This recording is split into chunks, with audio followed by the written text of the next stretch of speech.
Kaido's probably dead.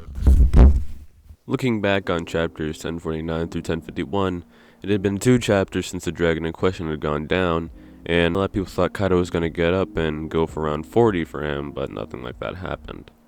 Also, just want to say, to remind everyone, Kaido went through way more battles and fought way more opponents than Luffy, and still beat him twice before Gear 5, and even then still put up a pretty good fight, just for everyone who thinks Luffy low diff stumps his whole verse. I may do a video on how people wanked him so goddamn much in Wano. But anyway, there's some other complications at the end of the arc, but none regarding Big Mom or Kaido.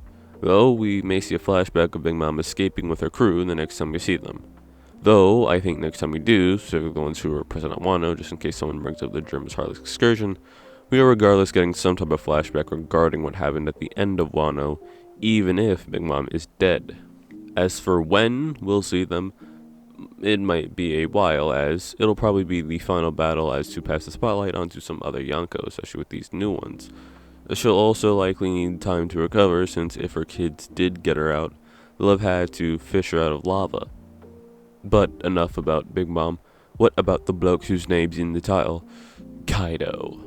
Well, there's a great chance he's dead. Now, some of you might think that Big Mom's scurrying away just to show up later while the strongest creature alive dying would suck.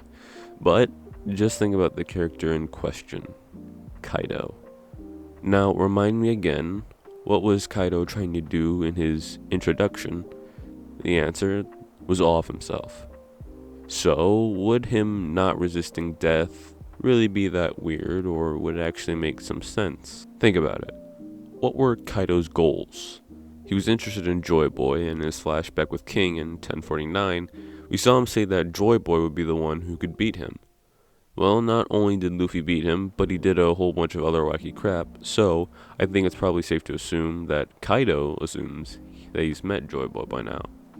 He also wanted to study Giant War, and I think the Battle of Onigashima would suffice.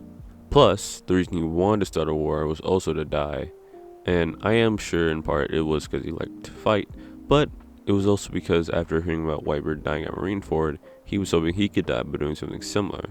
He never said anything to make me think he wanted to become king of pirates, though let me know if I'm wrong. And while he did say he was the only one who could change the world, since he's met Joy Boy, and that was years ago, he's probably changed his tune. In the case that he really is dead, I think the chapter where it's confirmed would be the one where we get more Kaido backstory. Considering he was part of Rox's crew, maybe not all of it, but who knows, as a lot of his past is tied to being on that crew, like him getting his fruit for example.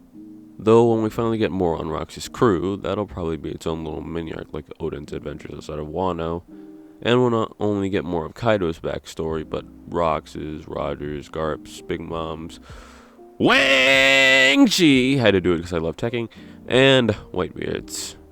Kaido is tied to a lot of names, starting because of his association with rocks. In fact, we may get the confirmation of whether he's dead or alive before the Rox's flashback. It'll lead into it, in other words. But what might we see in a Kaido-only flashback? We might see a non-silhouette version of Rocks, get clued in on Kaido's race and the Oni, see Yamato's mother, or maybe just a little bit more elaboration on the backstory we've already seen while Kaido's going it solo.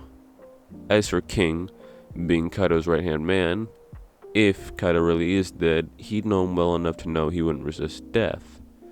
As for what he'd do next, he'd probably try to talk to Luffy, remembering what Kaido said, and leading to some possible info on the Lunarians and Joy Boy, especially with these brand new pacifistas, the Seraphims.